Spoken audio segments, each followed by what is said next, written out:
Gente, super boa tarde. Vou começar no horário para privilegiar todo mundo que já está aqui. Quero super agradecer essa presença de vocês que estão aqui conosco hoje e começar fazendo dois convites. O primeiro é que vocês curtam o nosso canal Educaberge. Esse webinário vai estar lá. Lá vocês também vão encontrar todos os nossos outros webinários, inclusive do Banco Central. Enfim, é muito conteúdo bacana e vale a pena vocês seguirem. O outro é quem tiver interesse em entrar no nosso grupo de governança, risco e compliance, basta mandar um e-mail com um telefone, que é um grupo de WhatsApp, também é bem bacana, tem informações exclusivas, tem um compêndio semanal da legislação do Banco Central, tem algumas atas que a gente coloca, enfim, vale também a pena participar e vai ser um prazer ter vocês com a gente.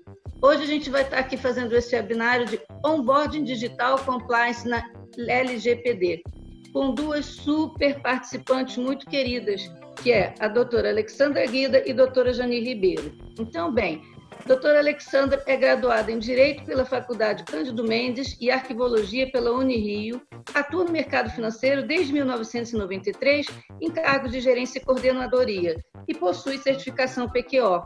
Além disso, ela é hoje a nossa coordenadora do Grupo de Governança, Risco e Compliance.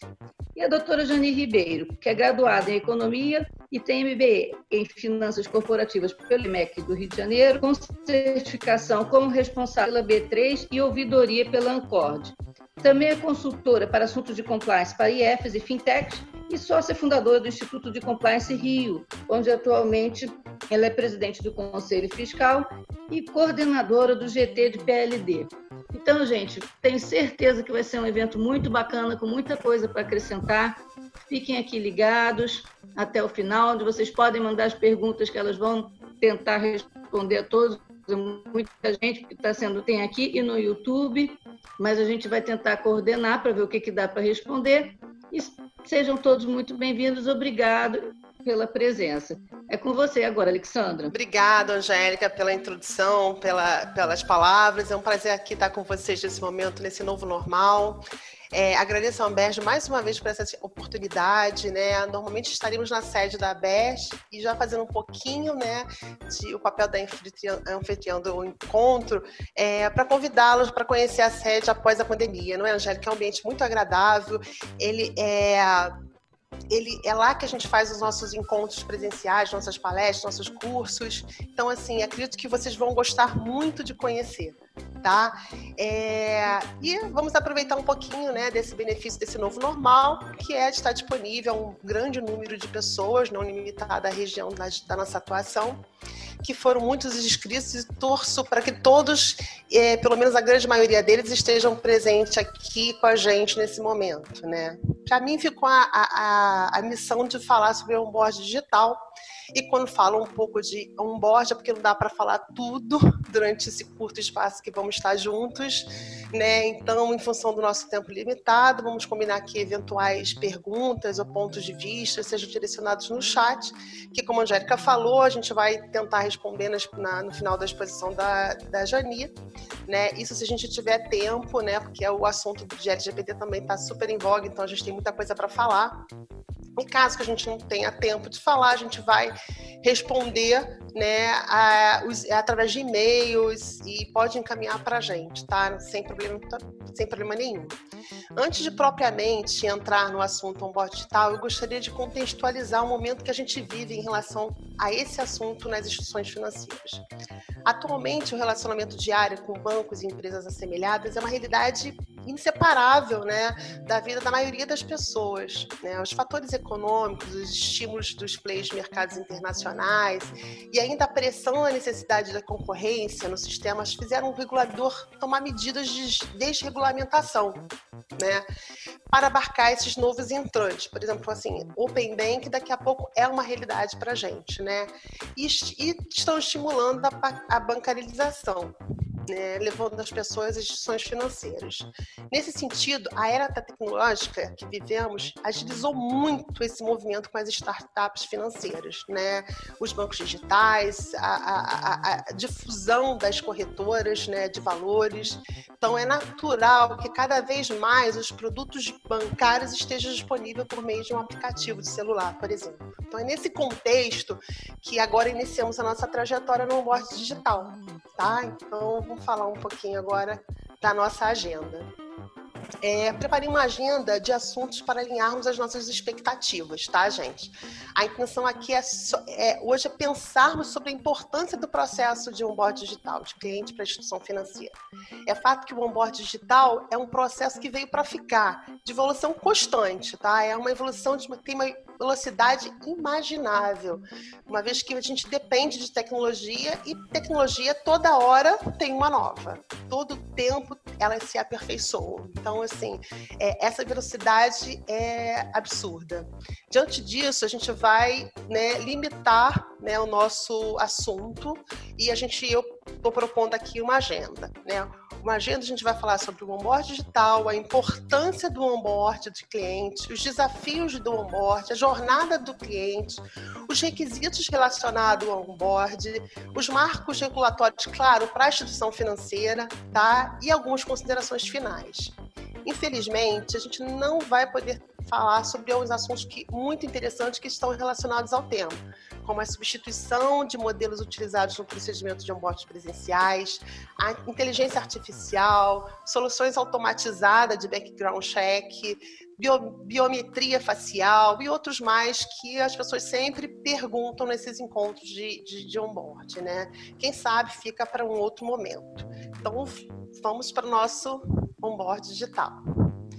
Então, para equalizar o entendimento, né, o que é o onboard digital? Para todos que estão participando desse webinar, vamos trabalhar com um conceito. Tem vários autores que possuem conceitos parecidos, mas essa autora ela colocou duas palavras muito apropriadamente nesse conceito: ativação e sucesso. Então, o que é o onboard? O onboard, ou ativação, tem como finalidade ajudar o cliente a atingir o sucesso que ele estava desejando quando decidiu tornar-se cliente da instituição. Ou seja, um cliente pode ser considerado ativado ou onboarded quando ele passa por todos os processos que fazem parte de cadastro. É importante ressaltar, gente, que quando a gente fala de onboard, essa palavra também é muito usada para onboard de funcionário, onboard de fornecedor, de parceiro. Então, hoje, nesse momento, nesse nosso encontro, a gente só vai falar de onboard de cliente das instituições financeiras, combinado? Então, voltando ao conceito, como saber que o cliente atingiu o sucesso? Todo o conceito de onboard gira em torno de trazer o cliente a bordo. Então, é correto dizer também que o onboard digital depende do meio que o cliente vai utilizar para entrar a bordo da instituição. Esta informação se torna muito relevante, uma vez que propor essa experiência depende da própria ferramenta que o cliente tem. Então, o que vai fazer muito diferença é um telefone bem atualizado, uma internet adequada. Então, isso também faz parte desse processo e depende do cliente. Então, mas apesar desses esforços, né, da instituição financeira no onboard, o que a gente tem que acreditar? A gente tem que fazer todos os nossos esforços, as instituições financeiras têm que fazer todos os esforços para atender as necessidades dos clientes, apesar das limitações que o cliente possa vir a ter, né? Para minimizar essa variável, é extremamente importante que as instituições financeiras invistam em tecnologia de ponta, sempre, tá? Então, para a gente refletir junto, vamos começar, né, com uma afirmação aqui, né? Fazendo tudo pelo computador. Hoje fazemos tudo pelo computador, mais especificamente pelo celular. Qualquer número que colocamos para comprovar essa premissa, no minuto seguinte está desatualizado. É nesse conceito que o onboard digital ganha importância. Quem se interessar por estatística, eu coloquei um link aqui, que a FEBRABAN tem um material super atualizado que fala sobre isso, né? como que o cliente, qual é o meio que o cliente mais utiliza para entrar e fazer essas transações bancárias. Um material muito interessante que eu sugiro vocês a olhar. Então, esse é o ponto que eu queria também destacar, né? Quais são as ferramentas que o cliente utiliza para entrar, fazer o onboard nas instituições financeiras, né? Seguindo, vamos também para 2 afirmações que eu gostaria de compartilhar com vocês, que é: o sucesso do negócio bancário atualmente está intimamente ligado ao onboard de clientes. Terá mais sucesso a instituição financeira que acreditar nessa premissa. O processo do onboard impactará de forma positiva ou negativa em todas as jornadas do cliente. Bom, vamos fazer uma reflexão. É importante que os níveis de engajamento dos clientes na trajetória do seu relacionamento inicial seja tão alto quanto durante o seu relacionamento diário na instituição financeira. O melhor processo de integração consiste em entregar ao cliente o que ele contratou, gente, nas condições que foram acordadas. Esse é um ponto que eu destaco bastante. Parece óbvio, contudo, nem todas as instituições pensam assim. E por isso que tantos os clientes estão dispostos a trocar de instituição financeira. Nós testemunhamos isso todos os dias, né? Bom, mas isso não é só a instituição financeira que ganha no onboard perfeito. Existem outros benefícios, né, que a gente tem que agregar a esse processo. Clientes satisfeitos são muito mais propensos a investir recursos nas instituições financeiras. Então, quanto mais satisfeito o cliente estiver, mais recurso ele vai ter a intenção de colocar na instituição financeira, né? Seus clientes contarão a seus amigos sobre as instituições financeiras, sobre a sua instituição financeira, aquela instituição financeira que de forma mais tranquila e simples fazem esse processo, né, na entrada. Então, os clientes sempre comentam uns com os outros, né? A gente não pode deixar de ressaltar que os clientes, que para o cliente, esse é um processo cercado de muito cuidado e segurança, tanto para a instituição financeira quanto para o cliente, tá? A gente vai falar um pouquinho mais ali na frente.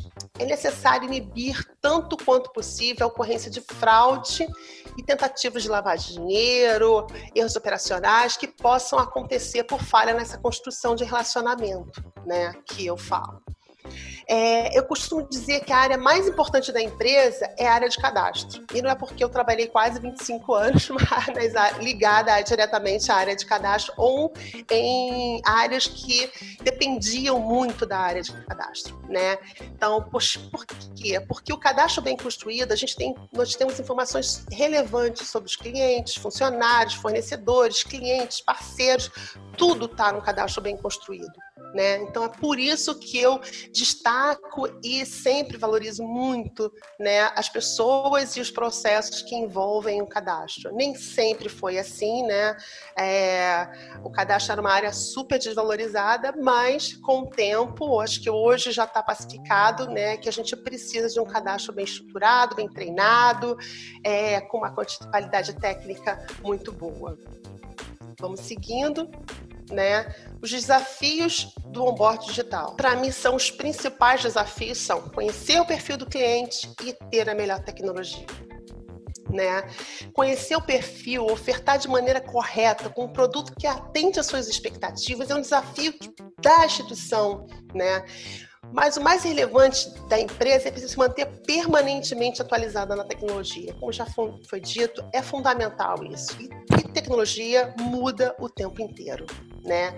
Diante desses desafios, as instituições financeiras tiveram que estabelecer novas premissas para o processo de onboard digital. Isto é, construir novos modelos de conhecer seu cliente, novos modelos de aprovação de crédito, conhecimento de procedimentos de fraude contra cadastro, no momento do cadastro, validação de documentos por empresas que disponibilizam base de dados, os famosos birôs de informação, né? Substituição de comprovantes, né, que a gente usa, comprovantes de residência, identidade, CPF, por modelos que capturam essa informação e validam essa informação, a utilização de inteligência artificial para a validação de documento, entre outros, né? Então, assim, isso é os desafios constantes do onboard digital. Esses procedimentos ajudam a obter, a conhecer o cliente, minimizam os riscos da avaliação de risco errada e ajudam a identificar o que o cliente precisa no momento correto, gente. Isso é muito importante, né? Então, seguindo, depois, né, caímos logo que na jornada do cliente no onboard digital. Peço desculpa aí porque acabou uma informação sendo um pouquinho em cima da outra ali, mas assim, para a gente comentar, acho que está tranquilo. Então, o que eu gostaria agora de comentar um pouco na jornada do onboard, como eu já havia dito, é que o cliente precisa ter nesse momento a melhor experiência na sua jornada. Aparentemente, um processo simples, né? Muito simples, né? Basta o cliente acessar uma landing page, preencher o formulário, contratar um serviço, iniciar o relacionamento, né? Mas ele não sabe o que está por trás disso, né? Atrás desses pequenos passos tem vários processos bastante complexos, não só para as instituições, para a própria instituição financeira, mas também para empresas envolvidas nesse processo. A gente, como eu já comentei, tem os bureaus de informação e tem outras empresas que ficam envolvidas no processo de onboard digital do cliente, né? E quais são, o que a instituição financeira precisa dispor, né, neste momento do onboard do cliente, fazer essa trajetória aí de forma simples e tranquila. Precisa ter um marketing com uma equipe diferenciada, produtos diversificados, né? Uma equipe de UX que proporcione ao cliente a melhor experiência, uma TI robusta e permanentemente atualizada. Isso é fundamental, a gente vai falar disso o tempo inteiro.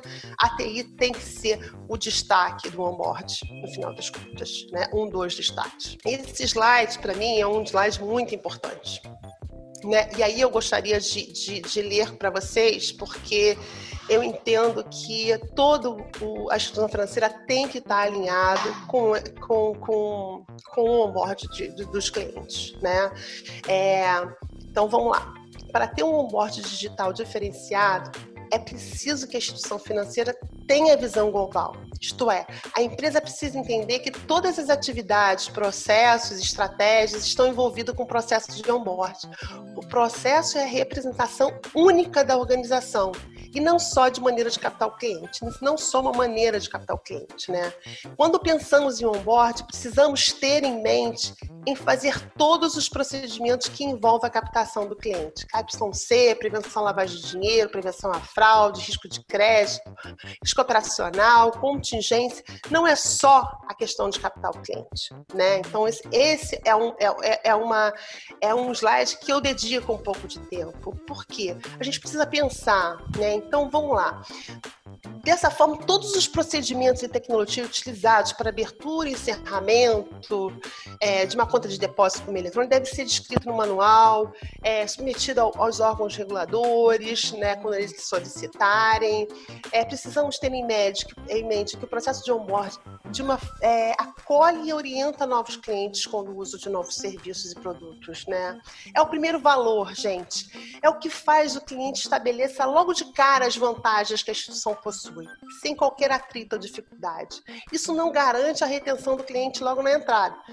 Não pode deixar essa obrigação de leis tornarem um processo moroso, não dando uma experiência satisfatória. Então, a legislação não pode me impedir, né, ou me dificultar que eu dei essa experiência boa para o cliente. Ele tem que ter a melhor experiência, não importa o quanto, né, respeitando, é claro, todas as legislações, né, mas isso não pode ser um limitador de eu tentar, o máximo, fornecer essa experiência para o meu cliente. Né? Então, é por isso que eu acho que essa parte da apresentação é uma parte importante, porque todos da instituição financeira têm que estar envolvidos com esse objetivo. Né? O próximo slide, a gente fala sobre os requisitos relacionados ao onboard digital. né? E esses requisitos que eu estou destacando, gente, são requisitos tecnológicos. Eu falei para você no início, a gente repito agora, o que a gente está falando do onboard digital é muito envolvido com tecnologia, né? Então, assim, então a gente vai falar dos requisitos tecnológicos, né? E esses requisitos tecnológicos estão disponíveis aonde? Na resolução 4753 de 26 de setembro de 2019, né? Que eu destaquei o artigo 7º aqui, ela é totalmente muito importante na sua totalidade, mas eu destaquei esse artigo 7, né, para falar pelos meios e procedimentos da tecnologia utilizada na abertura e manutenção e encerramento das contas de depósito deve assegurar a integridade, a autenticidade, a confidencialidade das informações e dos documentos eletrônicos utilizados e a proteção contra acesso, o uso, alteração, reprodução e a destruição dos não autorizados das informações e documentos eletrônicos. E aí, gente, quando falamos de princípio, nada melhor do que remeter aos conceitos, né? Acho que fica muito mais claro para a gente entender esses princípios botando na cabeça que são esses conceitos, né? E o blog do Brasil Bascom resume perfeitamente cada um deles, né? Então, o que é integridade? Integridade refere-se à manutenção das condições iniciais da informação, gente. É fácil, é simples como isso, né? Isso quer dizer o quê? A informação mantém a sua origem e ela não pode ser alterada. Assim, somente pessoas autorizadas podem acessar e modificar os dados do sistema, ok? E a autenticidade? Esse processo realiza a tarefa de identificar e registrar o usuário que está enviando ou modificando a informação. Ou seja, a autenticidade é quando o usuário vai manipular algum dado e ocorre uma documentação sobre essa vez esse conceito na nossa cabeça. A confidencialidade das informações e dos documentos eletrônicos nada mais é de que um modo de garantir que a informação estará acessível apenas para as pessoas autorizadas, né? É isso. A principal forma de mantê-la por esse meio é a autenticação, controlando e restringindo os acessos, né? Ela impõe limitações aos milhares de dados sigilosos que a empresa possui. A gente tem que sempre ter em mente que a gente tem a lei de sigilo bancário, a gente tem que respeitar, né? Então a gente tem esse conceito já está entranhado na nossa vida bancária há muito tempo, né? Eu diria há muitos anos. A norma também determina que proteção contra o acesso, o uso e a alteração da reprodução e destruição de não autorizada de informações e documentos eletrônicos. Gente, a gente não pode, né, tem essa responsabilidade na norma. Então, precisamos ter em mente que a instituição financeira é responsável, novamente, pela preservação, a integridade, a confidencialidade, a segurança, o sigilo das transações realizadas nos serviços que oferecem, né? Isso é muito, a gente fala, repete, a gente precisa ter muito isso em mente, né? E aí, essa norma 4753 de setembro, ela saiu em setembro com início de vigência a partir de janeiro. E claro, né, sempre fica algumas dúvidas e por isso a gente também tem, há pouco tempo, o Banco Central, né, trouxe uma instrução normativa, a número 2, de 3 de agosto de 2020, que fala sobre duas outras responsabilidades que o Banco Central, né, fez questão de deixar bem claro com essa instrução normativa, né? Então, ele diz que as instituições financeiras são responsáveis pela definição da documentação necessária para identificar os titulares das contas de depósitos e seus representantes. São documentos hábeis para a identificação dos titulares e seus representantes, inclusive os estrangeiros, quaisquer documentos de identificação reconhecidos pela legislação em vigor. Então, assim, ele deixou claro para a gente que a responsabilidade é da IF. Ele fez nesta resolução, já vou passando agora para o marco regulatório, ele definiu que, assim, foi a grande, para mim, né, particularmente, foi principal modificação, ele eliminou o rol de documentos, né, que trazia 2025, que dizia lá quais são os documentos que eu precisava para abrir uma conta corrente. Então, quando eu entrava numa agência bancária, eu precisava entregar identidade, CPF, comprovante de residência, e todos os documentos que o banco achasse pertinente. Então, ele tinha um rol de documentos obrigatórios e agora não tem mais. Fica sob a responsabilidade da própria instituição financeira ter essa responsabilidade, né?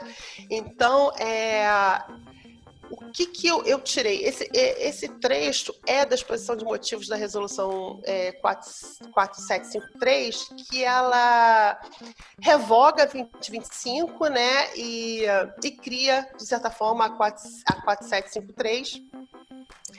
E ela destaca o quê, gente? O que a gente falou desde o início, né? O texto evidencia que todos já sabemos, que a evolução contínua da tecnologia era quase impossível ter a 2025 de finais de 93 como mandatória para o principal serviço bancário, que é a abertura de conta corrente de depósito no Brasil, né? Foram quase 30 anos e não faltou pleito do mercado para atualizar a 2025, gente. A gente acompanhou, eu que tenho alguns anos no mercado financeiro, a gente acompanhou vários pleitos para atualização que a gente chama a 2025 carinhosamente de 2025 da legislação de abertura de conta corrente, e que só agora, praticamente em 2020, a gente teve essa benéfica aí de ter a legislação atualizada, né?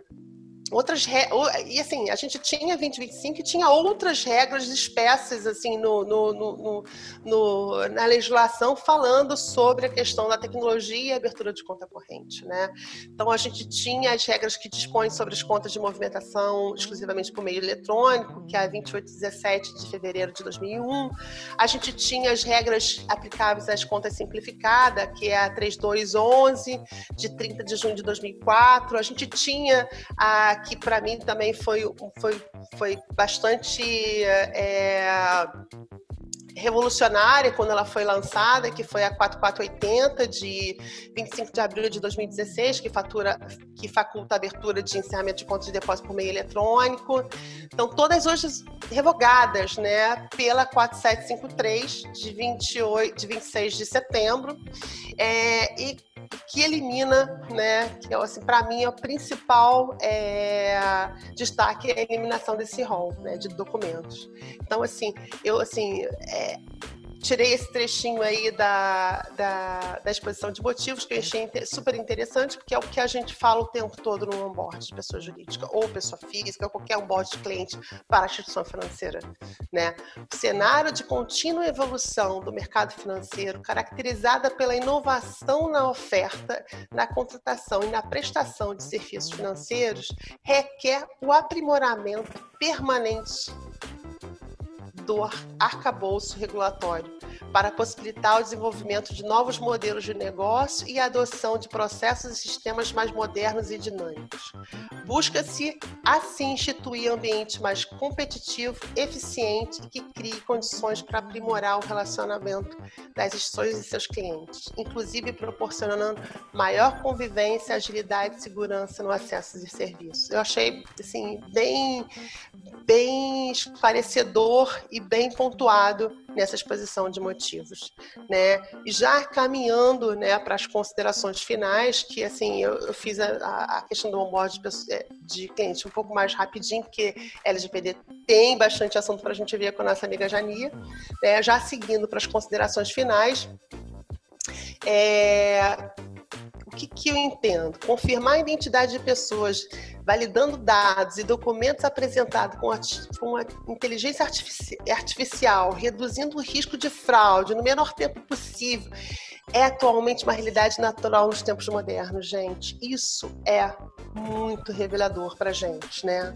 Acredito que as informações necessárias para o bom processo do onboard são aquelas que permitem à instituição fazer o quê? Avaliar, caracterizar, classificar o cliente com a finalidade de conhecer o seu perfil de risco, sua capacidade econômica financeira, minimizando os riscos para a instituição financeira e proporcionando a melhor experiência para o cliente. Esse é o meu entendimento sobre esse processo de onboard digital.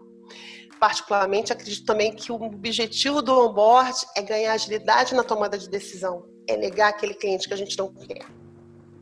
Né? Não podemos concluir sem destacar que o processo de onboard de pessoa jurídica, estendido às pessoas físicas representantes, seus diretores, procuradores e sócios, e de cliente não residente, o que fala lá a norma, né, requer muito mais cuidados. A gente tem que ter uma atenção super especial para esses processos. Né? Então, eu termino aqui com as considerações. Tempo é dinheiro, uma frase lá do físico Benjamin Franklin, né, que eu entendo super apropriada para essa questão. A gente precisa ganhar tempo para decidir melhor e conseguir o melhor cliente e assim seguir. Né? Uma outra consideração, acho que é muito óbvia, mas não vale muito destacar, lembrando sempre que o melhor ativo da nossa empresa é o nosso cliente. Bom, é com essa colocação que eu passo a palavra para minha amiga Jani. Né? Muito obrigada mesmo pela oportunidade de estar aqui mais uma vez com vocês. Desculpe um pouquinho a minha correria, né? Porque eu sei que a Jani tem muita coisa para compartilhar com a gente e esse é um assunto que está muito, muito em evidência e até eu quero muito mais ouvir o que a Jani tem para contar para a gente, tá bom? Um abraço grande e depois da parte da Jani a gente está aqui para conversar. Um abraço. Boa tarde a todos. Excelente exposição, Alexandra. Você colocou vários pontos aqui que eu vou tomar liberdade de usar na minha apresentação também. Boa tarde a todos mais uma vez. Eu gostaria de agradecer a Berge mais uma vez por esse convite, até para falar sobre um tema que está tão em voga, mas o mais importante é que a lei, né, já é para ser cumprida, né? Já está em vigor. E na minha apresentação em especial, eu gostaria de colocar que se fala muito, né, do DPO, se fala muito desse encarregado, se fala muito do controlador, mas pouco do operador. E eu tentei, né, fazer essa apresentação olhando um pouquinho esses aspectos do operador, daquele indivíduo, daquela área responsável pelas informações da empresa. E nesse caso em especial, quando a gente está falando de onboard, a gente está falando de cadastro, a gente está falando do início de relacionamento de um cliente, né, dentro de uma instituição, a gente tem que levar em consideração que estes indivíduos, essa área de cadastro, não, aquele ambiente que está ali acessando informações dos clientes, tem que ter muito conhecimento sobre que informações, aonde estão essas informações, esses dados, porque ele é um agente extremamente importante nesse novo mundo, uma nova regulação. Antes de iniciar a minha apresentação, eu vou colocar aqui algumas frases e alguns pontos que eu achei importantes. E eu acho que o mais importante, de fato, foi a última frase da Alexandra, que foi: o ativo mais importante da empresa é o cliente. E a lei, né, a Lei Geral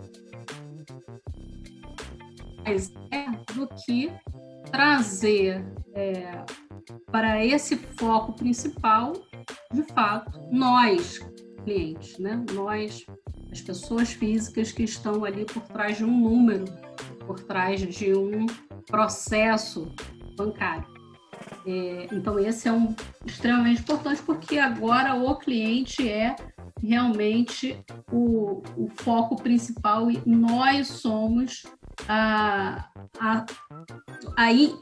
não é a entidade, obviamente, mas o ponto principal, onde ou o que tem mais força dentro desse processo todo. Então, a gente tem que reconhecer, entender, porque a partir de agora, e aí fazendo também uma parte em relação ao que a Alexandra falou do Open Bank, o Open Bank nada mais é do que trazer também o foco para o cliente. O cliente que é importante, os dados do cliente, as informações do cliente, né?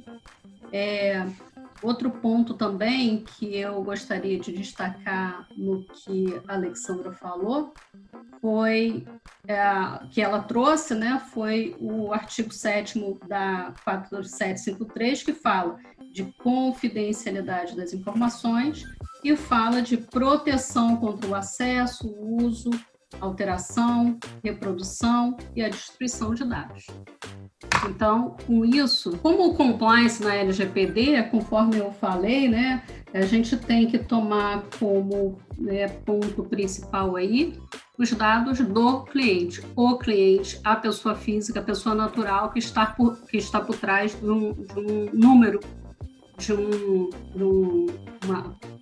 uma codificação numérica relacionada com uma conta bancária ou uma conta, um código relacional que está relacionado aí com as operações e transações que um banco e uma corretora vão fazer, né? Obviamente, a gente está falando aí especificamente olhando para as instituições financeiras, mas todos sabem que a LGPD ela não está limitada ao ambiente bancário, né? Desculpa, estava usando outro computador aqui, desculpa. E aí, nesse contexto, né, eu gostaria de trazer uma frase também que eu acho muito relevante para esse momento, porque a cada segundo é tempo para mudar tudo para sempre. Do Charles Chaplin, e que faz todo sentido hoje no nosso mundo, né? A gente está vivendo uma realidade em que as mudanças ocorrem a cada segundo. A Alexandra também levantou uma questão muito importante, que é ter a melhor tecnologia e a atualização constante da tecnologia, até para estar à frente, eventualmente, dos seus concorrentes, né? Então, cada vez mais as empresas elas vão tender a usar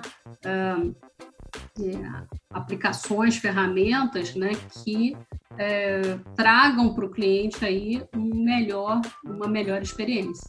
Essa expressão, a melhor experiência, foi falado bastante pela Alexandra e é real, né? Porque hoje o que é mais importante para você trazer um cliente, né, conseguir fazer com que um cliente venha para sua carteira, é a diferença que você está fazendo ali para ele. O menor tempo de abertura de uma conta, são o menor número de informações que são exigidas e são solicitadas. Então, essa é a nossa realidade agora, né? E aí eu gostaria de trazer, novamente, olhando para esse aspecto aí de privacidade e fazendo uma correlação com a lei, né? Eu queria trazer aí a proteção à privacidade, né? Lá no artigo 5º da Constituição Federal, ele fala que todos nós somos iguais perante a lei, sem distinção de qualquer natureza, garantindo-se aos brasileiros e aos estrangeiros residentes no país a inviolabilidade do direito à vida, à liberdade, à igualdade e à propriedade. A liberdade aí eu fiz esse destaque porque em vários dos pontos mais adiante a gente vai ver que tem total relação aí com a liberdade dita no artigo 5º. E a LGPD está atuando, garantindo, né, que todos nós tenhamos liberdade. E a LGPD, em seu artigo 1º, dispõe sobre o tratamento de dados pessoais, inclusive nos meios digitais. Eu gostaria também de frisar essa parte desse artigo, porque a gente, né, o tempo todo vem falando de aspectos tecnológicos e muitas das vezes nós temos em papel informações pessoais, né? Dados pessoais. E isso faz com que a gente tenha cada vez mais importância essa pessoa, esse indivíduo que é o operador, que eu gostaria de tratar com vocês hoje. Só voltando aqui, né? A lei, então, dispõe sobre o tratamento de dados pessoais por pessoa natural ou por pessoa jurídica do direito público e privado, com o objetivo de proteger os direitos fundamentais de liberdade e o livre desenvolvimento da personalidade da pessoa natural. Proteger os direitos fundamentais de liberdade, que está lá no artigo 5º da Constituição, né? E conforme a Alexandra falou, né, os últimos anos, e particularmente os últimos 30 anos aí, a nossa realidade se alterou muito e, obviamente, cada vez mais nossas relações, tanto pessoais quanto contratuais, estão dentro desse ambiente informatizado. É um ambiente tecnológico, um ambiente virtual, e principalmente nos últimos 6 meses isso se tornou a nossa realidade efetiva, né? Hoje, tanto é que um contrato ele pode ser assinado, né? Pode ser entregue, pode ser acatado, um contrato societário, por exemplo, somente de forma digitalizada, sem grandes, né, sem necessidade de ser entregue papel, exatamente para evitar aí toda a problemática que estamos vivendo nesse momento. E a Alexandra falou uma coisa também importante, que foi a desregulamentação. Então, cada vez mais estamos, o ambiente regulatório que a gente está vivendo está permitindo essa mudança, né, de que os negócios ocorram cada vez mais de forma virtual e digital. Então, o exemplo foi dado pela Alexandra e foi extremamente importante. Mas, com isso, a gente tem aí uma série de vulnerabilidades.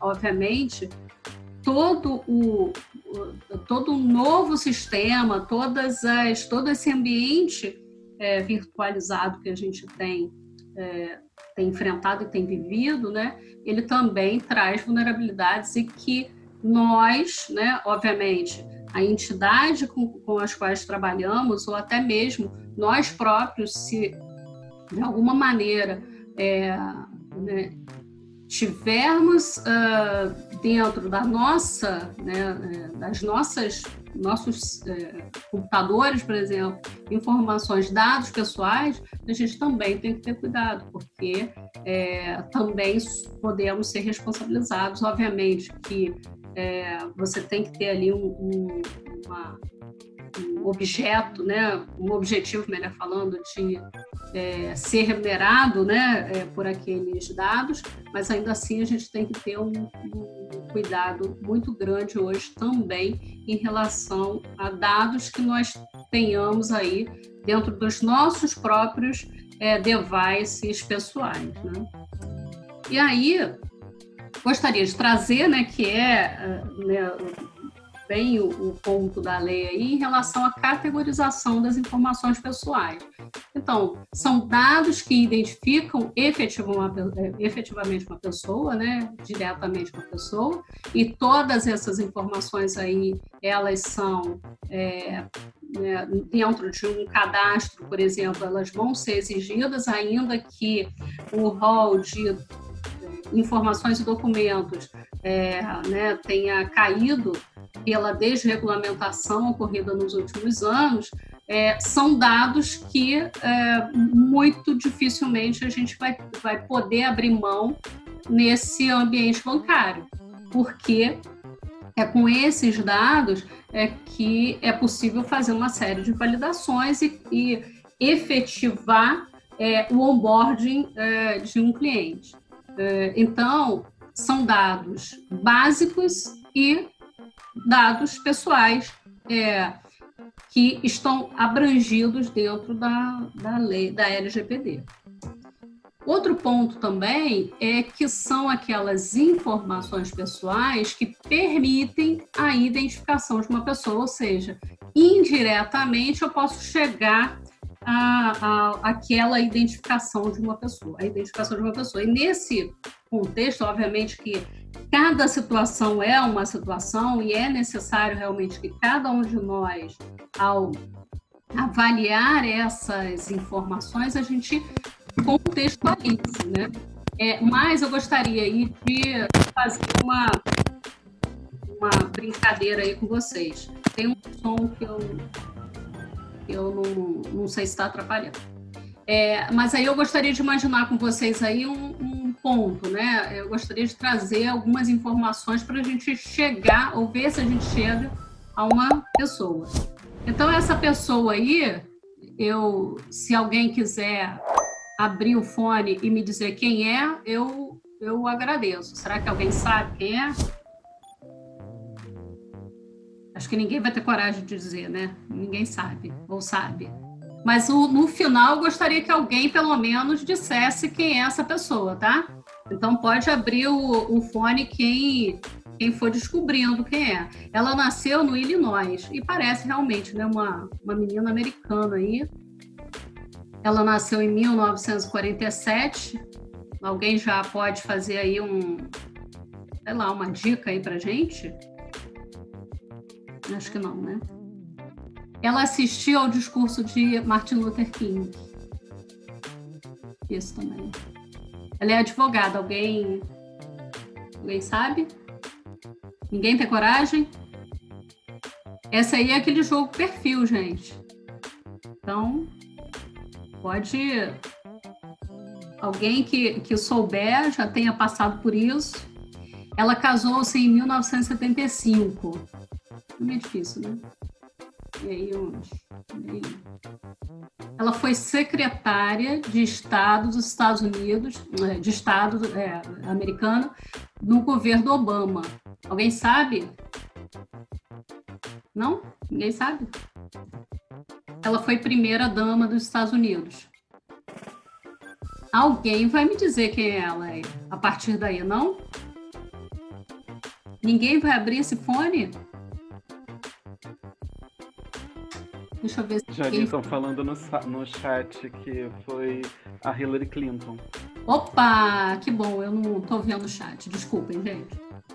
Exatamente, é ela. Deixa eu só botar aqui, que eu acho que eu fiz alguma... é casada com Bill Clinton e obviamente, a Hillary Clinton. Então, a gente, com informações, obviamente, né, nem todas as informações aí, elas são muito gerais, mas em algum momento a gente identificou. São informações indiretas, né, mas que a gente chega à identificação de uma pessoa. Então, a gente tem que ter essa percepção e esse entendimento se determinadas informações constantes da nossa base, elas são capazes de chegar à identificação de uma pessoa, tá? Então, por isso, é extremamente importante e a lei prevê essa condição. E, por fim, são aquelas... eu ainda complementei, desculpem, né? Complementei aqui, que algumas outras formas de identificação indireta de uma pessoa. A partir do cartão de crédito, a placa de carro, o endereço de IP e a geolocalização. Então, a gente tem que ter essa percepção, esse entendimento de que determinadas informações, ainda que elas não demonstrem diretamente a identificação de uma pessoa, ela indiretamente pode chegar a essa identificação e, por isso, a lei também entende que são dados pessoais e que devem ser ter o cuidado e o tratamento por parte dos controladores, tá? E dentro dessa questão, vou voltar aqui, e dentro dessa questão, o operador, ele tem que entender se dentro de todo o seu ambiente, seja lá naquela pasta da rede, seja lá na partição do sistema que tem acesso, se essas informações estão ali disponíveis e quem é que tem esse acesso, porque essas pessoas também têm que entender todos os impactos que podem ocorrer em função de um problema ocorrer, ou vazamento, ou essa informação de alguma maneira está indevidamente na mão de alguém que não deveria ter aquela informação. Tá? E hoje, né, mais do que importante é a gente saber que a nossa senha é nossa mesmo, não é de mais ninguém também. Né? E, por fim, outras informações são classificadas aí como sensíveis, são dados que podem causar discriminação a uma pessoa. Orientação sexual, orientação religiosa, dados genéticos, associação a sindicatos, orientação política, dados de saúde e, no nosso caso, em especial, quando a gente está falando aí de onboarding, a gente está falando de dados biométricos, que grande parte hoje dos bancos digitais e de todo o... quando você instalou um aplicativo novo no seu iPhone, ou no seu smartphone, tem lá os seus dados biométricos. E aí, outro ponto, né, que é bastante discutido e são exemplos muito que são dados em vários cursos, é o seu dado biométrico que você passa lá, eventualmente, na catraca da academia, né? Ou então a foto, né? A sua foto, que isso era usado muito no passado, né? E, obviamente, a partir da LGPD, há uma revolução nesse contexto, e a gente tem que realmente ajustar nesses ambientes que eventualmente nem viam nenhum tipo de risco. Mas ali, naqueles pequenos ambientes, naquelas pequenas empresas, estão também informações sensíveis de cada um de nós. Bom, como o tratamento de dados, né, a lei ela traz aí algumas atividades, algumas ações que são realizadas e que são extremamente importantes. E vale novamente aquilo que eu falei no início, que é a questão do operador. O operador ele tem que entender se ele realiza algumas dessas, uma ou qualquer uma dessas ações, porque ele é responsável. Ele tem também que, ainda que ele não responda, né, diretamente como é o DPO, ele é responsável por avaliar aí identificar e avaliar qualquer situação que possa gerar aí um problema para a instituição. Então, entre elas está aí a coleta, produção, recepção, classificação, utilização, acesso, reprodução, transmissão, distribuição, processamento, arquivamento. Né? No caso, né, de algumas áreas de banco, eventualmente, a pessoa ela não processa, ela não classifica, ela não acessa diretamente, mas aí ela vai e arquiva. Ela arquiva, obviamente, ela também faz parte desse processo e tem riscos aí nessa atividade em especial. Arquivamento, armazenamento, eliminação, avaliação, controle da informação, modificação, comunicação, transferência, difusão ou extração.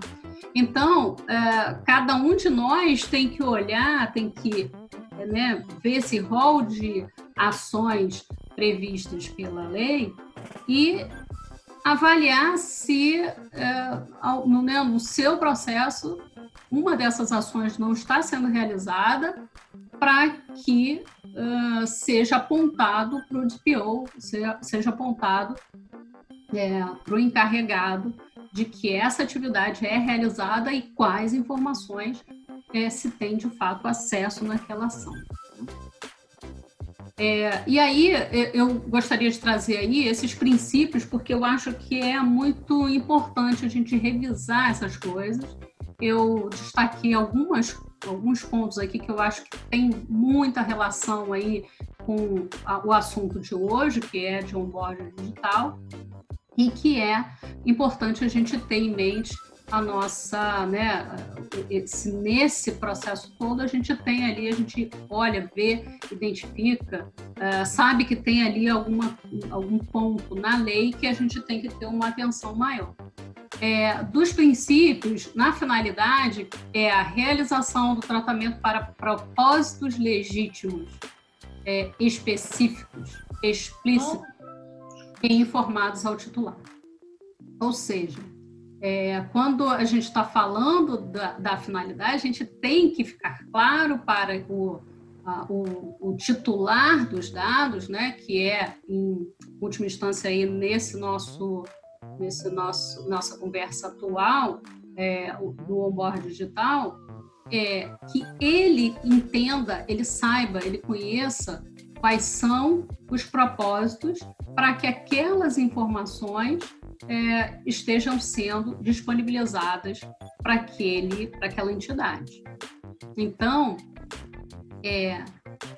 não é só, não é só na política de privacidade que a gente tem que propor isso. Eu acho que é necessário que as cláusulas contratuais, quando a gente for, as empresas forem revisarem suas fichas cadastrais, suas propostas de abertura de conta, tenha uma atenção especial para esse ponto da finalidade. A adequação, que é a compatibilidade do tratamento com as finalidades informadas ao titular. Ou seja, eles são legítimos, são específicos, são explícitos, mas eles também têm que ser adequados, têm que ser compatíveis com aquilo que você está provendo, né? Então, não adianta nada dizer que pega lá, eu pego o dado biométrico de um cliente, mas eu não faço nada com aquilo, só valido e, aquilo não traz nenhum, é só para abertura de uma conta. Imagina que fosse só isso. Se não se faz nada com aquilo, aquela informação não deve ser obtida, né? Não deve ser exigida do cliente, do titular. A necessidade, que é a limitação do tratamento com as finalidades informadas ao titular, ou seja, a partir do momento que eu atuo numa determinada atividade, eu informo para o titular que eu exijo aquelas informações para realizar determinadas ações internamente, eu tenho que limitar o tratamento daquelas informações para aquela finalidade específica. Eu não posso usar essas informações para outras bases, a não ser que elas sejam anonimizadas, se forem, por exemplo, para bases estatísticas. Então, anonimizou, é possível fazer isso. Livre acesso é a garantia aos titulares de consulta facilitada e gratuita sobre a forma e duração do tratamento. Eu vou especificar um pouquinho mais à frente esse assunto, mas é muito importante as entidades terem conhecimento dessa informação, de onde está essa informação. Por isso que eu tenho falado, desde o início, da questão do operador ter total conhecimento desse fluxo. Ele tem que entender aonde está a informação, quem acessa essa informação, para que se acessa essa informação. Então, nesse, né, eu gostaria de voltar, né, mais uma vez a bater nesse ponto, da responsabilidade do operador nesse fluxo, de entender a lei, de entender quais são esses aspectos, porque esse indivíduo, essa área é extremamente importante para dar os subsídios para o DPO tratar da maneira mais correta os processos dele, né? Qualidade dos dados, que é a garantia aos titulares, a mesma coisa, né, fazendo correlação aí com o ponto anterior, de exatidão, clareza, relevância e atualização dos dados, né? É permitido ao titular saber aonde está, que informações são, qual é a relevância de uso daquela informação e se os dados estão atualizados para que ele possa atualizá-los caso não esteja, né? Transparência, que é a garantia aos titulares de informações claras, precisas e facilmente acessíveis. Esses pontos, em especial, quando a gente está falando de livre acesso, qualidade dos dados e transparência, é necessário se estabelecer uma forma muito facilitada, né, como está descrito aí, para que o titular possa acessar e obter as informações que ele precisa em relação ao tratamento dos dados. Então, todos os modelos de consulta a serem disponibilizados para o cliente, né? Porque se fala muito, obviamente, desse ambiente de negócios, ou seja, é a tela que ele vai entrar para fazer uma operação, fazer uma TED, consultar ali as movimentações que ele fez, o extrato, só que a gente tem que pensar que não é mais só isso, né? Eu tenho que prover para ele como estão sendo tratados os dados dele e permitir que ele faça atualizações ou ajustes nessa informação, nesse dado, caso elas não estejam corretas. Segurança, e esse é outro ponto também bastante importante, que é a utilização de medidas técnicas e administrativas aptas a proteger os dados pessoais de acessos não autorizados e de situações acidentais ou ilícitas de destruição, perda, alteração, comunicação e difusão. Ou seja, a gente, obviamente, que a gente pensa muito no ambiente tecnológico, né? Há um trabalho muito grande das áreas de TI e no desenvolvimento, nas arquiteturas, nos desenhos, né, dos modelos dos sistemas, já considerar a questão da proteção dos dados. Mas a gente tem que lembrar também que esses dados podem não estar exclusivamente no ambiente virtual, no ambiente tecnológico. A gente tem que conhecer, entender e saber se existem dados de titulares, dados de pessoas naturais, em outros ambientes não previstos, que não sejam os tecnológicos, né? Os sistemas, a rede, o seu computador. Ele pode estar no papel. Então, é muito importante entender esse fluxo. Obviamente, prevenção, adoção de medidas. Então, cada entidade, cada controlador, ele tem que prover aí, né, adoção de medidas que garantam ali ou minimize, né, a ocorrência de danos a esses dados. A não discriminação, que é a impossibilidade de realização de tratamento para fins discriminatórios, ilícitos, abusivos. Eu acho que isso todo mundo tem em mente, mas lembrando que na eventualidade de um cliente ele ter feito a troca de sexo, você tem que manter, né, você tem que permitir que aqueles dados eles sejam identificados tal qual a pessoa exigiu, né? Então, esse é um ponto bastante importante também, porque a gente está numa mudança nesse ambiente cultural, não só de negócio, mas cultural também. Então, a gente tem que levar em consideração essas condições. Responsabilização e prestação de contas. demonstração pelo agente da adoção de medidas eficazes e capazes de comprovar a observância e cumprimento das normas de proteção de dados, inclusive da eficácia dessas medidas. Ou seja, o controlador ele tem que gerar, né, relatórios que demonstrem que todas as medidas foram adotadas, que todos esses princípios foram atendidos, que eventuais vazamentos, né, ou qualquer situação, qualquer risco, qualquer vulnerabilidade foi tratada diligentemente pela entidade. Os requisitos para o tratamento de dados mediante o fornecimento de consentimento do titular, ou seja, eu só posso tratar mediante o fornecimento para cumprimento de obrigação legal e regulatória. Eu fiz esse destaque porque a regulação, ainda que haja, né, tenha havido uma mudança no modelo da regulação ao longo dos últimos anos, ainda há obrigações legais e regulatórias a serem cumpridas quando se faz se relaciona com um cliente, com um fornecedor, com um funcionário. Então, existem obrigações legais a serem cumpridas e, em função disso, é um dos requisitos para o tratamento de dados. Ou seja, eu posso pedir informações para o cliente, para o meu fornecedor ou para um funcionário, porque eu preciso cumprir determinados requisitos legais.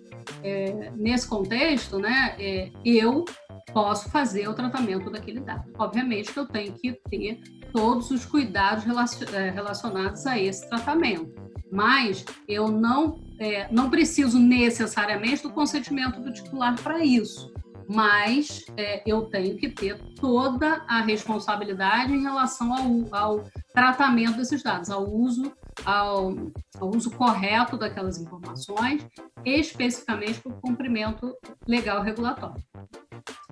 Quando necessário para a execução de contrato e de procedimentos preliminares relacionados a esse contrato, ou seja, quando eu vou iniciar um relacionamento com um fornecedor, antes da execução, antes de efetivar aquele contrato, eu vou precisar de determinados dados daquela entidade ou daquela pessoa física, né? E poder, né, de fato, cumprir com aquele processo de contratá-lo, né? E nesse contexto, eu não preciso de fornecimento de consentimento do titular, a não ser que eu obtenha esses dados e utilize para outras ações, para outras informações, para outros dados, que eu faça qualquer outra ação com aqueles dados. Quando necessário para atender aos interesses legítimos do controlador ou de terceiro, e aí, quando a gente está falando de, eventualmente,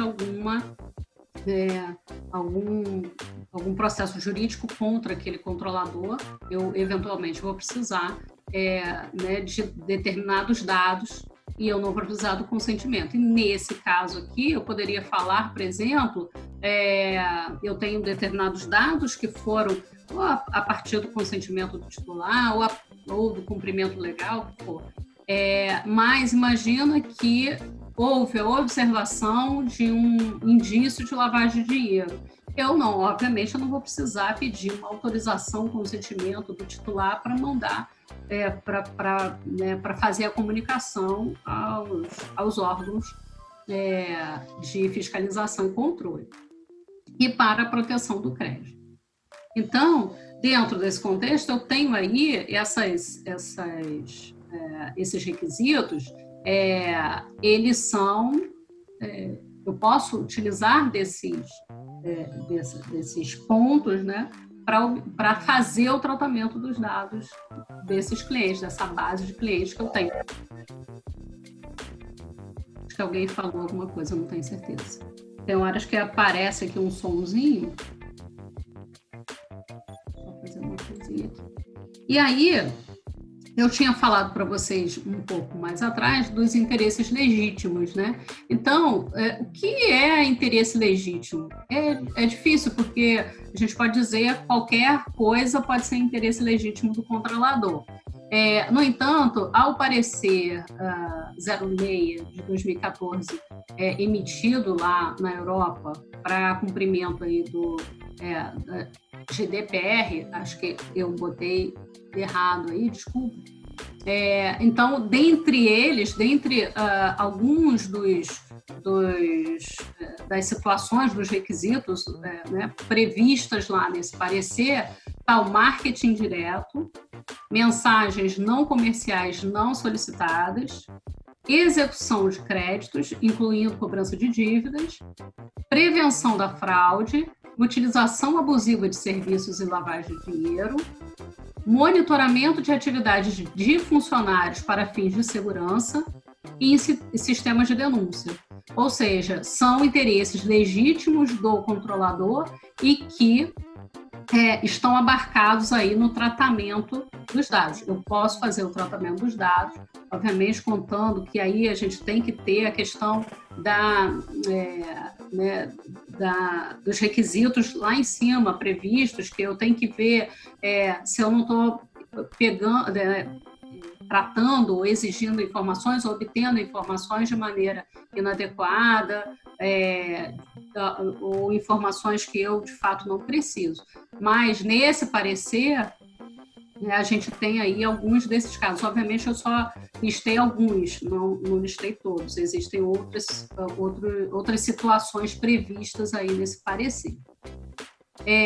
E aí, como a gente pode garantir que é legítimo? Então, a gente tem que avaliar se esse interesse de fato é legítimo, né?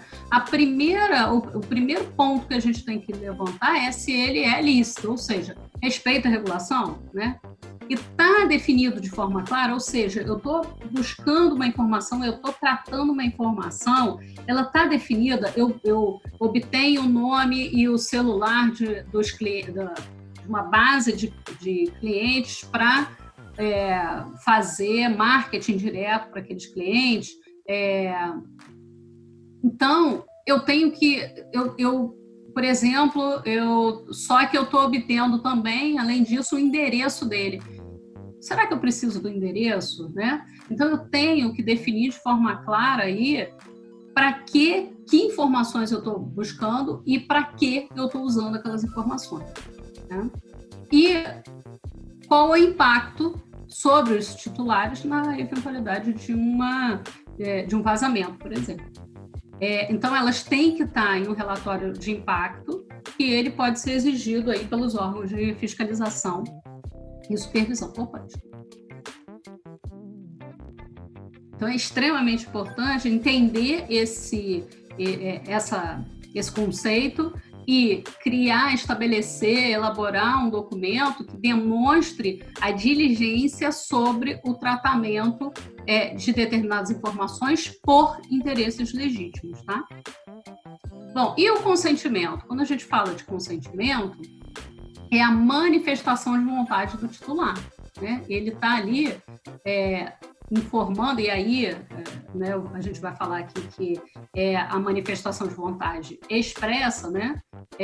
Em que ele manifesta a vontade de disponibilizar essas informações. Primeiro porque, obviamente, você só vai conseguir prestar determinado serviço se você tiver aquelas informações.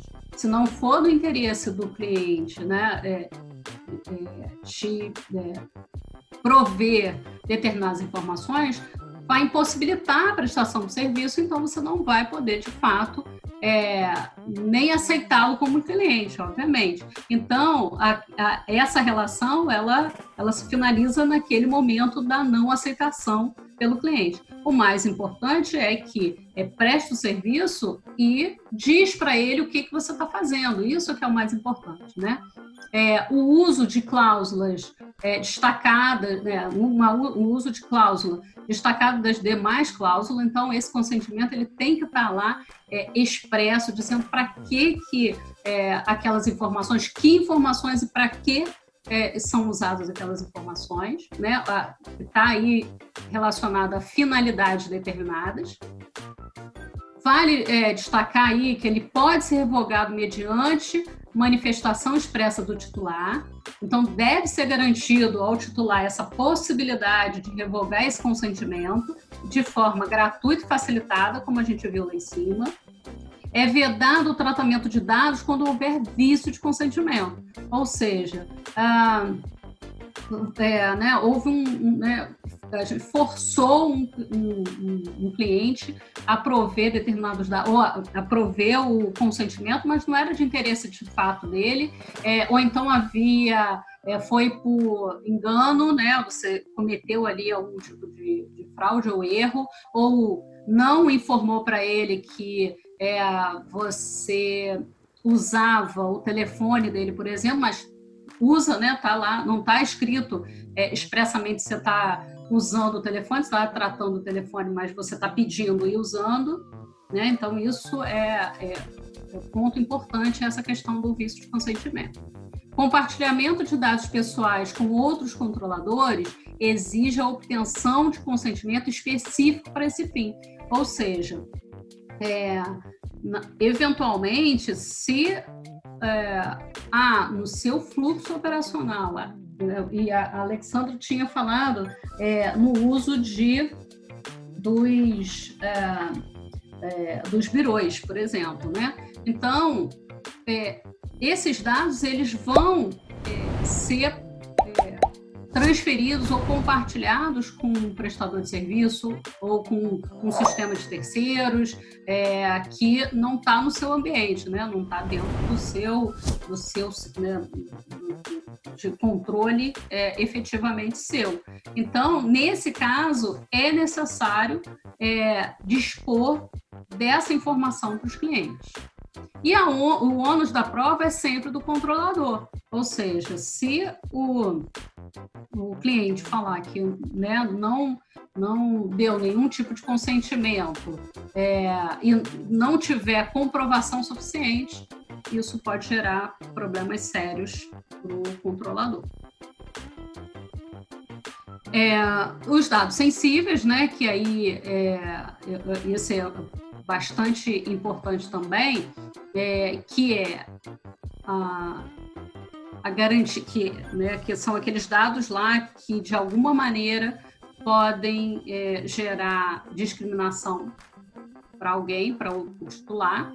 Então, isso está relacionado ao exercício regular de direitos e é a garantia, né, como você pode usar esses dados sensíveis, né, que é a garantia de prevenção à fraude e a segurança do titular.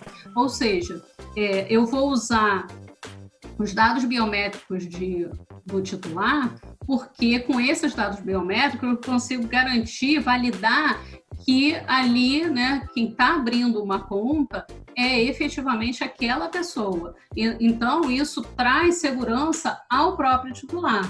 Isso é muito importante entender isso, né, e demonstrar isso tanto nos contratos quanto em quaisquer informações. Então, na política de privacidade isso é importante, nos contratos isso é importante,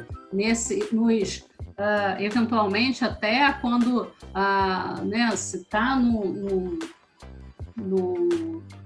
device, né, no smartphone, que esse dado, né, quando o cliente, né, efetivamente dispor daquela informação, pode-se eventualmente trazer lá via pop-up, por exemplo, olha, seus dados ficarão seguros, a gente está aqui garantindo que você, né, você é você mesmo, né, a partir da validação desses dados com um terceiro. Então, todos esses dados, essas informações, quanto mais transparente for, melhor vai ser para o cumprimento da LGPD. Os dados pessoais menores, então a gente tem que ter um cuidado especial também com esses dados, então a gente tem que ter um consentimento específico em destaque para esses casos. Então, quando a gente está falando de onboard digital, a gente tem que ter um modelo de processo de cadastramento de menores diferente das demais pessoas, né? Então, a gente tem obtenção de autorização dos pais ou responsável legal, isso já está dentro dos fluxos, né? Mas ainda assim é importante haver a garantia de que realmente, né? Quem está ali por trás realmente é o responsável legal por aquela pessoa. Então, tem que se realizar todos os esforços razoáveis para verificar se esse consentimento foi realmente dado pelo responsável pela criança. Então, dentro desse processo de validação, não é mais só a identificação daquele menor, é também do responsável legal. Então, há necessidade de se criar processos específicos para esses menores. E, quanto ao término do tratamento de dados, a gente tem que avaliar, né, a verificação de que a finalidade foi alcançada, ou seja, eu termino quando eu não preciso mais daqueles dados, eles deixaram de ser necessários ou até pertinentes ao alcance da finalidade específica almejada naquele fluxo, naquele processo, naquele negócio. Fim do período de tratamento, ou seja, houve ali uma especificidade de tempo de tratamento daqueles dados. Comunicação do titular, né, porque é resguardado a ele essa possibilidade, ou determinação da autoridade nacional. Mas falando em esse término de dados, eu queria trazer também outros pontos, né? Esses dados, ainda que a gente, né, há um término desse tratamento, os dados eles serão eliminados após esse término. Só que é autorizada a conservação, porque é uma discussão também, né, uma dúvida que se tem, é o cumprimento legal, ou seja, quando a gente está falando de uma instituição bancária, por exemplo, eu tenho obrigação, a partir do cancelamento, do encerramento do relacionamento com um determinado cliente, eu tenho que manter esses dados por 5 anos após um ano de encerramento desse relacionamento.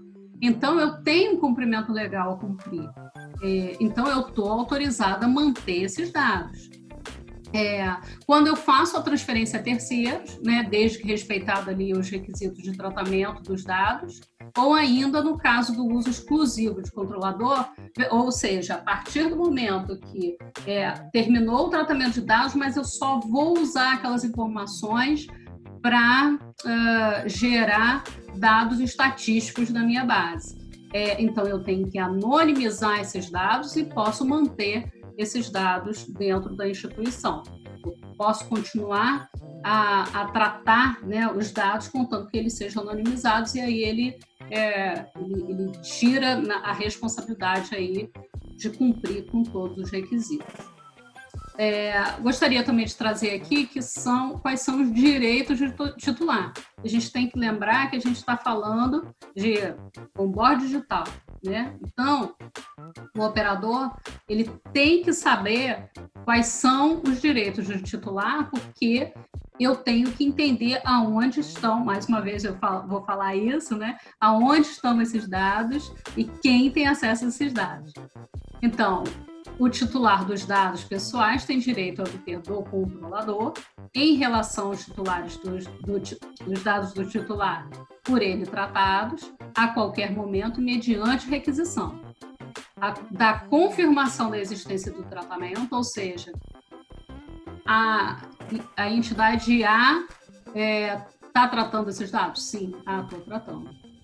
Quais são esses dados? Ou seja, eu tenho que acessar esses dados. Eu posso corrigir os dados que estão incompletos, inexatos ou desatualizados. Eu tenho que anonimizar, bloquear ou eliminar dados desnecessários, excessivos ou tratados em desconformidade com a lei. Então, quando a gente está falando desse ponto específico, imagina que eu tenho o dado imagina que eu peça o nome da avó né, do cliente. Para que eu preciso dele? Eu tenho esse dado, está descrito, é acessível ao cliente, mas eu não tenho ela, eu não tenho a necessidade dessa informação. Então, eu tenho que anonimizar, bloquear ou eliminar. A portabilidade dos dados a outro fornecedor do serviço, mediante requisição expressa, obviamente, e só que apenas os dados que não contiverem os segredos comerciais e industriais daquela empresa. Eu não preciso repassar para um terceiro o meu score de crédito de um cliente, porque isso foi determinado pelas políticas internas, pelas informações que eu obtive, como eu as tratei, porque eu posso tratar de maneira diferente, né, a entidade A pode tratar de maneira diferente da entidade B, e não preciso, obviamente, obter ali aquelas informações que são de interesse específico da entidade A. Eliminação dos dados pessoais tratados com o consentimento do titular, exceto em caso específico. Informação das entidades públicas e privadas com as quais o controlador realizou o uso compartilhado dos dados, ou seja, se no nosso processo, né, de onboard digital eu compartilho esses dados com terceiros, isso tem que estar claro, tem que ser acessível a esse titular. E aqui eu botei eu troquei aqui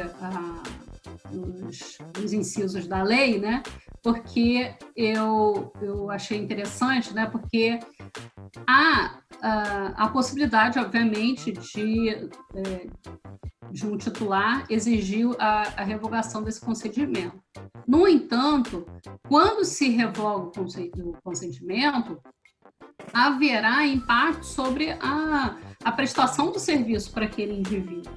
Então, a revogação, ela implica na descontinuidade, eventualmente, na descontinuidade de relacionamento com aquele indivíduo. Então, é necessário, obviamente, que há a possibilidade, né, de se revogar. No entanto, tem que demonstrar quais são as consequências dessa situação. Ou seja, o que acontece se eu não permitir mais que o Facebook tenha os meus dados? Ele vai cancelar minha conta, já aconteceu, né? Eu já não tenho mais conta no Facebook porque eu não dei autorização para o Facebook para acessar meus dados. Então, eu já perdi a minha conta no Facebook. Esse é um ponto importante porque muitas das vezes, né, vários clientes poderão chegar, né, eu quero revogar o consentimento, não quero mais que você queira, né, tenha meus dados. Só que, a partir daí, eu não posso mais ter os seus recursos aqui, né? Porque você vai ter que cumprir, você tem requisitos regulatórios, requisitos legais para serem cumpridos, que exigirão aqueles dados entregues pelo cliente. Eventualmente, você não vai poder mais fazer um compartilhamento daquela informação. Se você não vai poder mais compartilhar aquela informação, eventualmente você também não vai poder fazer uma série de validações importantes para manter aquele contrato com aquele cliente. Então, é extremamente importante entender quais são esses aspectos, o que pode resultar de uma revogação do consentimento. E eu acho que eu estou terminando, por fim, aí,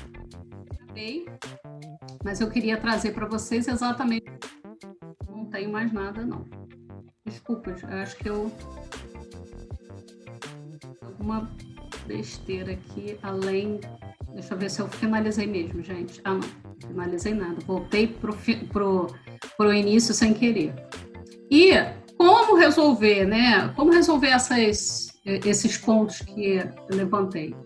Então, a gente tem que avaliar cláusulas existentes nos contratos de abertura de conta e fichas cadastrais, como eu tinha falado inicialmente, avaliar termos de uso e política de privacidade, avaliar que dados estão sendo exigidos do seu cliente nas fichas cadastrais, eles são de fato necessários, né? Eles são obrigatórios pela regulação. Então, isso é extremamente importante se avaliar, indicar, ressaltar, porque eventualmente você não precisa, né, daquela informação para fazer negócios, mas a regulação exige, né? Então, não tem o que se fazer, vai ser necessário obter aquela informação. E atenção aos contratos específicos de menores. Lembrar dos direitos de titular. Então, deve estar bem mapeado que dados estão sendo utilizados e onde esses dados se encontram. Lembrando que os dados podem não estar exclusivamente em sistemas. É isso, pessoal. Obrigada mais uma vez. Aí seguem as referências bibliográficas, que eu acho que são importantes para vocês terem. Essa apresentação, acredito que vai ser repassada a vocês. E eu fico também à disposição aí para qualquer dúvida que vocês têm. Sobre os princípios que você destacou, finalidade, não discriminação, etc. Quanto às pesquisas reputacionais, como o cadastro negativado, cadastro positivo também, com base na LGPD, quais são as orientações ou cuidados para a tomada de decisão da IEF? Por exemplo, havendo um questionamento do cliente por um crédito negado ou muito limitado, abaixo dos rendimentos informados.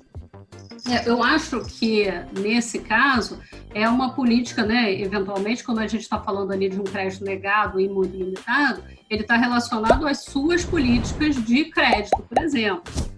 Então, não tem a ver com o tratamento do dado, né, em especial. São os mesmos dados, né, que são entregues por todos os clientes. No entanto, as suas políticas internas exigem... Desculpa, gente, essa gata adora passar aqui na frente quando eu estou falando. Ela não sei por que ela não passou antes. Mas aí eu acho que ele trata-se muito mais da sua política interna, que você tem que dizer que as suas políticas foram... limitam ali com as informações entregues, eu acho que está muito mais voltada para isso, tá? Depende de como se deu o tratamento, se ele foi automatizado ou não. O Robinson, né, falou aí. Eu não sei bem assim, se é só essa questão da automatização ou não. Eu acho que ali, quando a gente está negando um crédito, né, tem ali as políticas, né, as políticas internas da instituição. Obviamente que você está usando dados daquele indivíduo para validar determinadas situações. Então, você está vendo ali, eu entendi o ponto do Gil, porque eu, no fim das contas, estou ali acessando dados dos birôs de crédito. Como a gente fala, né? Quando eu vou dispor e dizer para aquele cliente que eu estou obtendo determinadas informações dele, eu ainda digo que eu compartilho esses dados com outras empresas. E, nesse caso, eu estou fazendo essa integração, eu estou fazendo esse compartilhamento para obter informações e que vão fazer a validação da capacidade de crédito daquele indivíduo. Obviamente que você tem ali basilares, né, de informações específicas, dados ou cálculos específicos do seu modelo de negócio que vai, eventualmente, não permitir que um determinado cliente tenha um limite de crédito dentro da sua instituição. Como a IEF deve tratar os... Eu não sei se eu estou pulando aqui, tá, gente? Porque eu estou vendo do início. Deixa eu ver se tem mais alguma pergunta para trás. André, chegou a ver alguma pergunta aqui que eu possa ter passado? Não. Só o Robson que pediu para liberar o áudio, se você permitir, para ele explicar a pergunta dele. Pode sim. Oi, Jane, boa tarde a todos. Boa tarde, Robson. Bom, existe, na verdade, uma questão envolvendo a utilização de tratamento automático, né? E quando a gente fala de tratamento automático, basicamente, né, a gente recai sobre o uso dos scorings de crédito. Então, existem diferentes tipos de modelos, existem modelos que são estatísticos clássicos, onde a gente consegue, com base nas variáveis e nas ponderações que nós aplicamos para elas, determinar qual é a participação, a contribuição de cada variável que a gente aplica dentro daquele modelo, e existem outros métodos que são métodos de inteligência artificial, que são como caixas pretas, que a gente não faz a menor ideia de como o modelo chegou naquela conclusão, né, naquela definição. Então, a lei ela tem um artigo, que é o artigo 20º, e no artigo 20º ela fala o seguinte, que ao titular dos dados fica estabelecido que ele pode questionar a forma, né, como aquela decisão ela foi tomada, então, ou seja, ela faculta ao proprietário daquela informação, ao titular dos dados, o direito de questionar a instituição financeira para que ela explique como, por meio do tratamento automatizado, ela chegou naquela classificação. Então, pegando o ponto que o Gilberto comentou, seria dizer o seguinte, se ele trabalha em uma instituição financeira e ele negou um crédito para um indivíduo, para uma pessoa física, o indivíduo ele tem o direito de ir até a instituição financeira dele e questionar, olha, como você chegou nessa situação, nessa conclusão, e eu quero que você me mostre quais foram as variáveis, quais foram as informações que te fizeram concluir isso.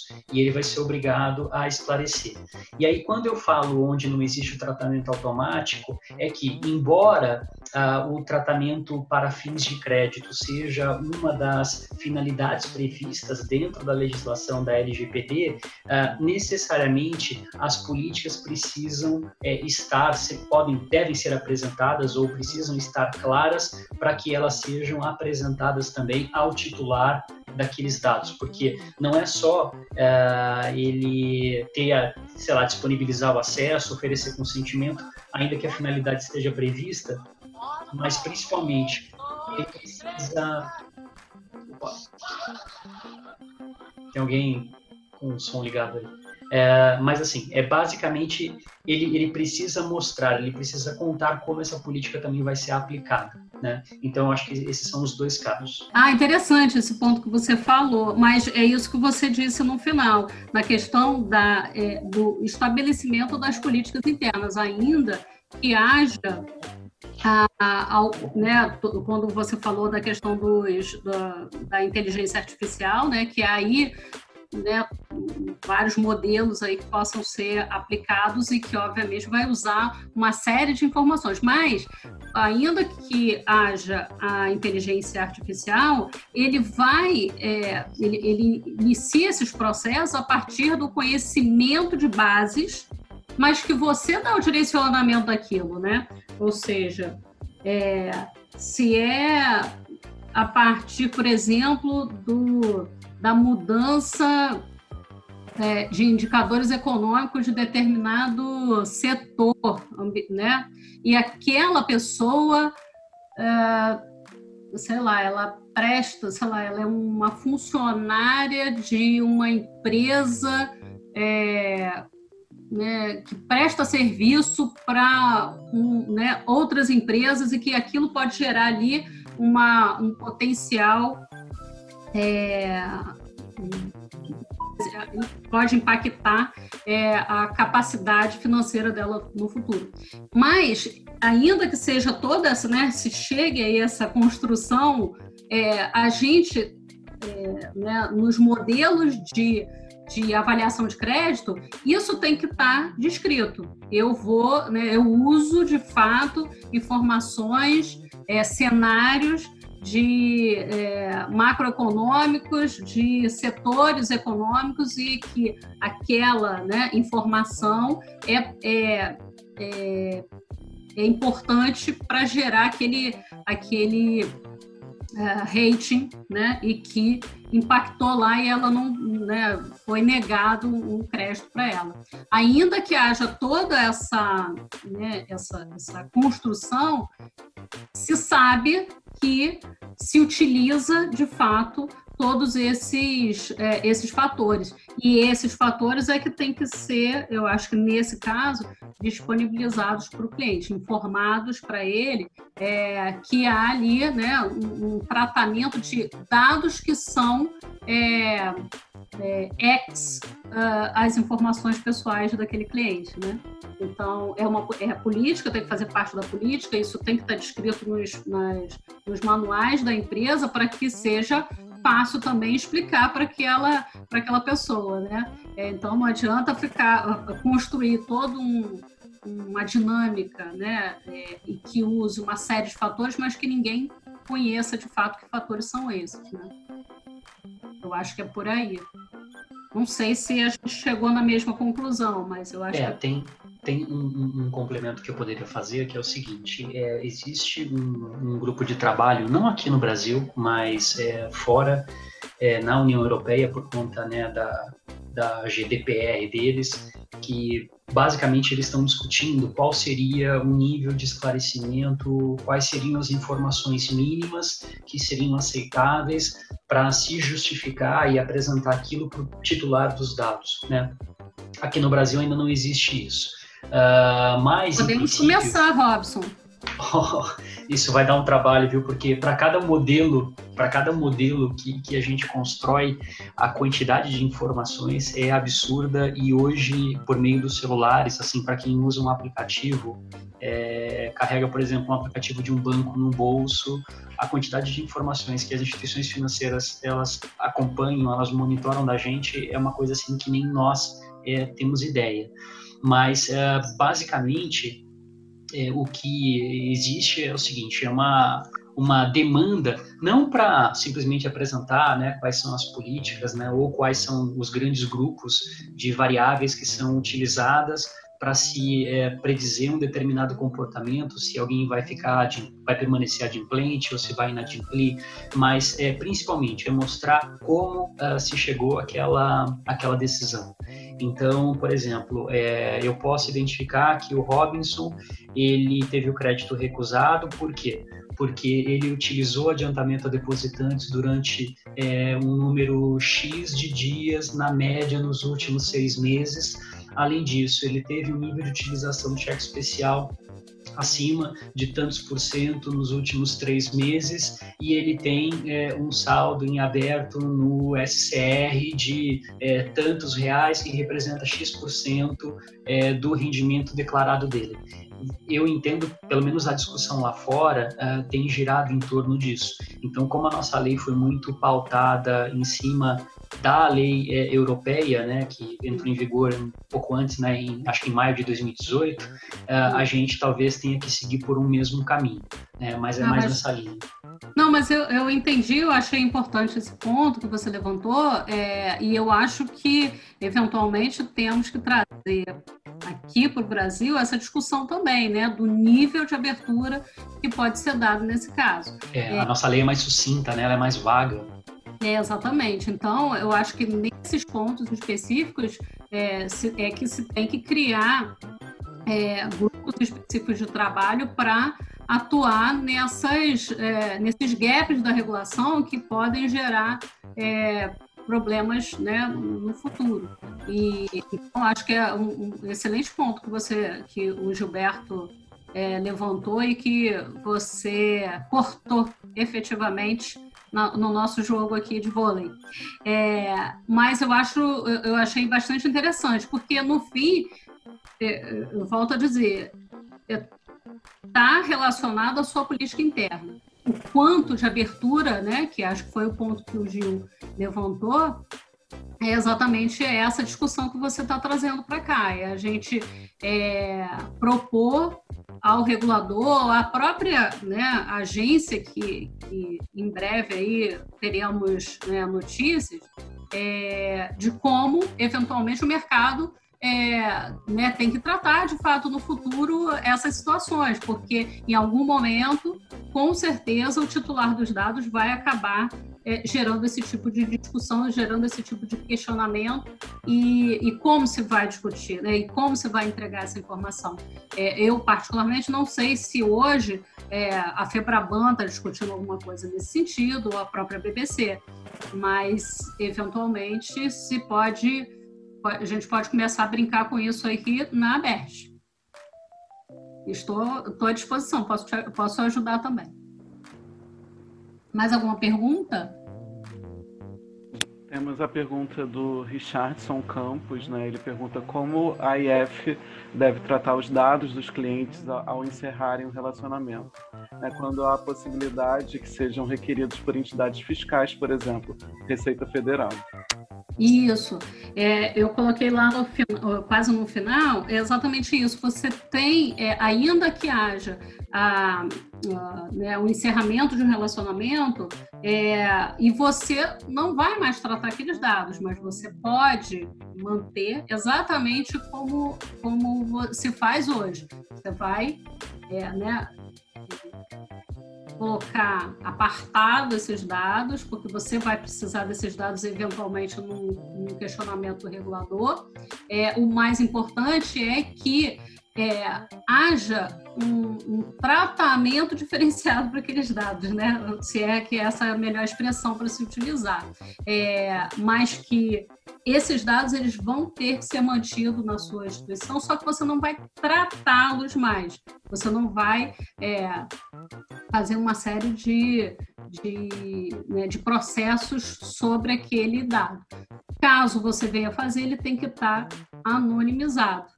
Então, vai estar apartado com os controles de segurança necessários, eventualmente dentro de um ambiente, né, com um resguardo maior até de controle, com um acesso muito mais limitado, porque a partir desse momento de encerramento você não precisa que as áreas comerciais, por exemplo, acessem aquela informação, por exemplo, né? Então, ele vai estar totalmente apartado desse ambiente de negocial e transacional que se dá normalmente no dia a dia. Tá? Não sei se eu respondi a sua pergunta. O Richardson, ele complementa a pergunta falando como a IF faz prova desse tratamento diferenciado perante o titular. Eu acho que nesse caso, né, você tem que dizer que você não está mais tratando o dado, né? Você não vai estar mais tratando o dado. Porque o que eu tenho que informar para o cliente é o tratamento do dado. Eu não estou mais tratando o dado.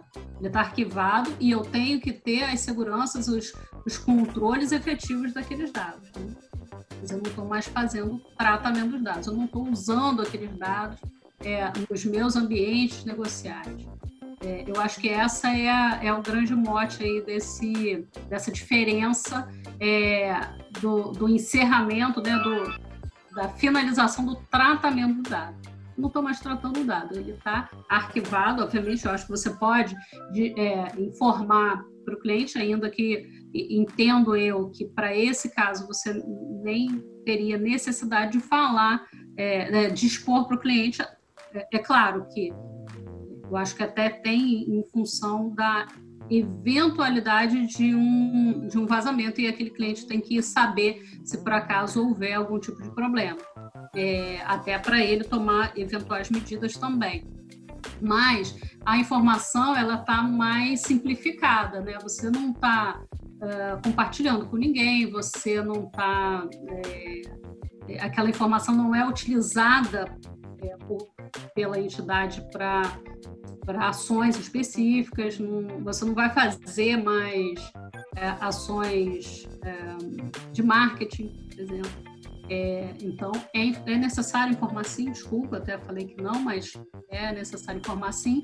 No entanto, você vai ter que dizer que você tem aqueles dados e eles estão arquivados para cumprimento legal. Ok, temos uma pergunta aqui do YouTube, do Anderson Diego. Ele fala, como o assunto é novo, ainda não deve ter nenhuma certificação para esse tema. Existem algum estudo para a certificação do SIF com métodos parecidos com o do ISO? Existem certificações para os profissionais, que é a Exim. Não sei se você, se ele conhece, mas hoje já existem várias certificações para o DPO. Agora, quando a gente está falando da qualificação do atendimento pelo controlador, esses mesmos profissionais eles poderão futuramente fazer essas auditorias internamente nas instituições e vão garantir se ali se está sendo cumprida a lei. A Exim acho que é a melhor certificação para isso hoje. Espero ter atendido aí as questões. E, mais uma vez, Angélica, Alexandra, André, agradeço aí a possibilidade aí de falar com um grupo tão seleto, tão importante aí sobre um assunto tão legal, né? Eu que agradeço, Jani, você e a Alexandra, estão sempre disponíveis, sempre ajudando, sempre contribuindo não só com a BERJ, mas com o mercado financeiro inteiro. Isso tem sido muito importante. Acho que as pessoas reconhecem isso bastante, que eu converso com as pessoas, e aí vocês já são conhecidas por essa capacidade de doação de conhecimento. Muito obrigada às duas. Parabéns. Obrigada a todos. Tchau. Tchau.